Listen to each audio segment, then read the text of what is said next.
सभी प्यारे छात्रों का एक बार फिर से स्वागत है और प्रश्नावली 3.1 में आगे बढ़ते हुए आज हम करेंगे प्रश्न क्रमांक 4 का ये चौथा क्वेश्चन। तो बहुत अच्छे से देखना, सब कुछ समझ में आएगा स्टेप बाय स्टेप हर एक चीज, और आप इस सवाल को फिर बिना देखे भी कर पाओगे। देखो, सवाल में हमें दिया गया है कि निम्न रैखिक समीकरणों के युग्मों में से कौन से युग्म संगत या असंगत हैं। यदि संगत हैं तो ग्राफीय विधि से हल ज्ञात कीजिए। मतलब ये है कहने का कि जैसे आपको दो समीकरण दिए गए हैं, पहला समीकरण ये है और दूसरा समीकरण ये है। इन दोनों समीकरणों के बारे में बताना है कि ये संगत हैं या फिर असंगत हैं, और यदि संगत हैं तो ग्राफीय विधि से हल ज्ञात करो। अब हम कैसे बता सकते हैं कि ये संगत है या असंगत? उसके लिए आपका पहला कदम होगा कि आपको इन दोनों समीकरणों की तुलना इससे करनी होगी। ये क्या है? ये है व्यापक समीकरण। तो इन दोनों को हम व्यापक समीकरण कहते हैं। ये है समीकरण 1 और ये है समीकरण 2। इन दोनों की तुलना व्यापक समीकरण से करेंगे तो उससे क्या फायदा होगा? उससे हमें a1 b1 c1 और a2 b2 c2 के मान मिल जाएंगे। उससे क्या होगा? अगर हम a1 और a2 का अनुपात निकालेंगे और b1 b2 का अनुपात निकालेंगे और c1 c2 का अनुपात निकालेंगे, तो अगर हमारे पास ये कंडीशन आ जाती है कि a1 बटे a2 बराबर नहीं हो b1 बटे b2, तो हम कहेंगे कि वो संगत है। इस तरीके की कंडीशन आ जाए तो भी कहेंगे संगत है, लेकिन ये वाली कंडीशन आ जाए तो कहेंगे असंगत है। आइए समझते हैं तो और अच्छे से समझ में आ जाएगा। सबसे पहले हम लिखेंगे दिए गए समीकरण युग्म। तो जो समीकरण हमें दिए गए हैं वो हम लिख लेते हैं। पहला समीकरण है 2x माइनस 2y माइनस 2 बराबर 0, और दूसरा समीकरण है 4x माइनस 4y माइनस 5 बराबर 0। क्लियर? अब देखो, इनके बराबर में 0 है, इसके भी बराबर में 0 है, और हमारे व्यापक समीकरण के बराबर में भी क्या होता है? 0। मतलब हम इसे समीकरण 1 डायरेक्ट बना सकते हैं और इसे हम समीकरण 2 बना सकते हैं। अगर बराबर में 0 ना होता तो हम व्यवस्थित करते और फिर समीकरण 1 व 2 बनाते। ठीक है, तो फिलहाल तो है, तो हमने समीकरण 1 2 बना दिया। अब लिखेंगे इसकी तुलना किससे करनी है?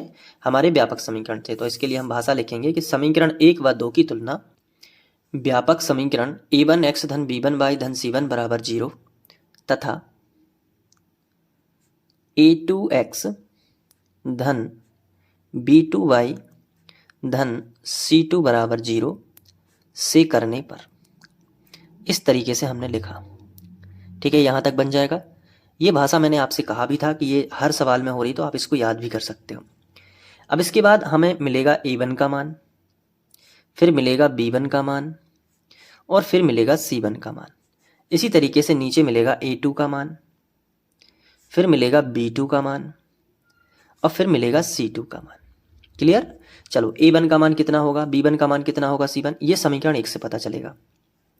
समीकरण 1 में जो x का गुणांक होगा ना, x का जो भी गुणांक होगा वो a1 का मान होगा। कितना है? 2, तो यहां पे आ जाएगा 2।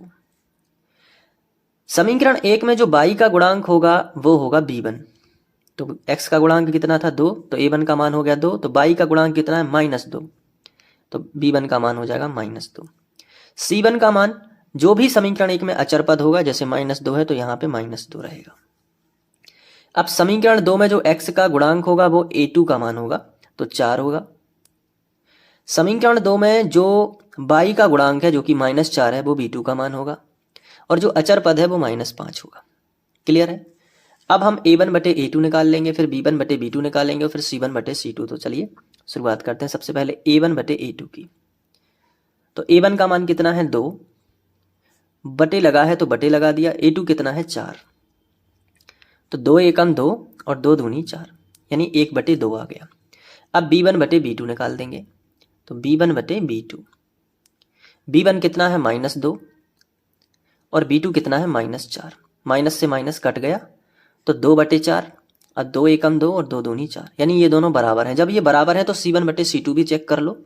तो c1 बटे c2 निकाला हमने, तो c1 है -2 और c2 है -5, कट जाएंगे माइनस माइनस, तो 2 बटे 5। समझ पा रहे हो ना? तो अब देखो, ये दोनों तो बराबर हैं, लेकिन ये बराबर नहीं है, तो हम लिखेंगे कि यहां 1 बटे 2 बराबर है 1 बटे 2 के, लेकिन बराबर नहीं है 2/5 के, क्योंकि ये बराबर नहीं है, ये दोनों तो सेम है। इसलिए हम कह सकते हैं कि जो A1/A2 है वो तो बराबर है B1/B2 के, लेकिन बराबर नहीं है C1/C2 के। ये देखिए, ये हम कह सकते हैं ना। और इसके लिए जो शर्त होती है मैंने आपको बताया है, इससे पता चलता है कि अगर ये वाली कंडीशन आ गई है, देखो तीसरे नंबर की आ गई है, तो हम कह सकते हैं असंगत है। और ये तीनों कंडीशन आपको लिख लेना है और याद कर लेना है कि संगत किस में होता है, संगत किस में होता है, असंगत किस में होता है। मैंने आपको ग्राफ के माध्यम से बताया भी था, तो याद ना भी करें तो समझ के आधार पर भी आप कर सकते हो। देखो मैं बता दूं कैसे। ये वाली जो कंडीशन है ये वाली है, देखो कि जब A1/A2 बराबर होता है B1/B2 लेकिन बराबर नहीं होता C1/C2, तो देखो असंगत होती है, मतलब समांतर रेखाएं मिलती है, कोई हल नहीं होता, असंगत रेखाएं होती हैं। तो हम यहाँ पे लिखेंगे अतः दिए गए समीकरण युग्म असंगत है।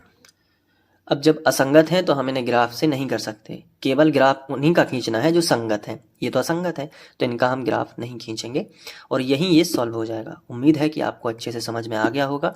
अब इसको आप नोट कर लीजिए और निरंतर पढ़ाई करना है। रोज़ आपको कम से कम 2 से 3 वीडियोज़ देखते जाना है, तो कम भार भी नहीं पड़ेगा आपके ऊपर, आप देखते जाओगे।